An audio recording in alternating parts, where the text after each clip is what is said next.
we want to cover this table, which is in the shape of a regular octagon with tiles, meaning we need to find the area of it. Now, at first glance, it may look like a typical, find the area of the polygon problem, but in this case, we aren't given some information that we need. If we take a look at the table, what I'm going to do is actually draw in one of the triangles in the figure.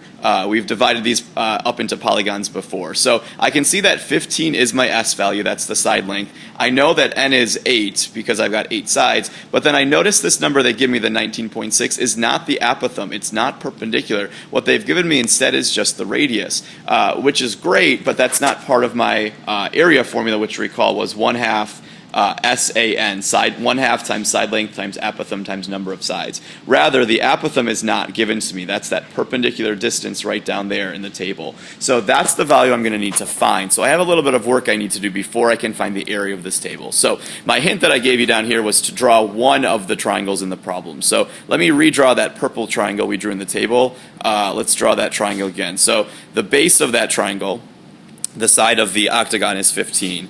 The radius, which was the other side of our triangle, is going to be 19.6. Either side is 19.6.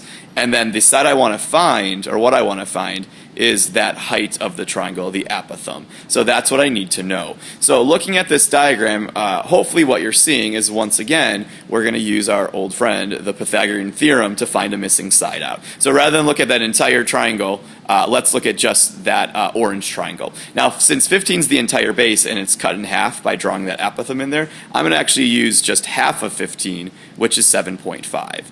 for those two little sides right down there. So let's go ahead and set up a Pythagorean theorem problem to find our apothem, so then we can find the area of this table. So setting up Pythagorean theorem, the two legs are a squared and 7.5 squared, or a and 7.5. Pythagorean theorem says square those and add those together. And remember, we're using half of 15 because 7.5 is where the base of that orange triangle. We're looking at half of our entire side of the polygon. And then set that equal to 19.6 squared, our hypotenuse. So at this point, grab a calculator, unless you really love squaring decimals by hand. So a squared plus, if I square 7.5, checking my notes, I've got 56.25. And then square 19.6, and I came up with 384.16.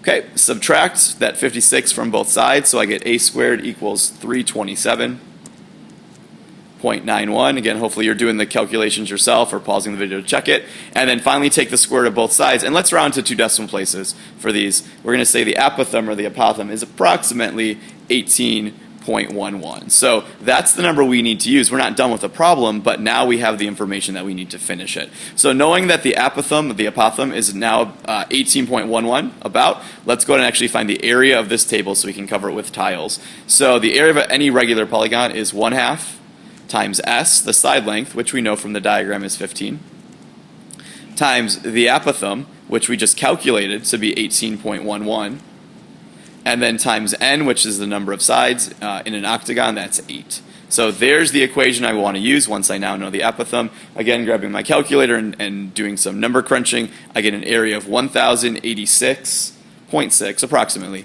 And then the units are, in this case, going to be square inches. So that is how many tiles I would need to cover this table.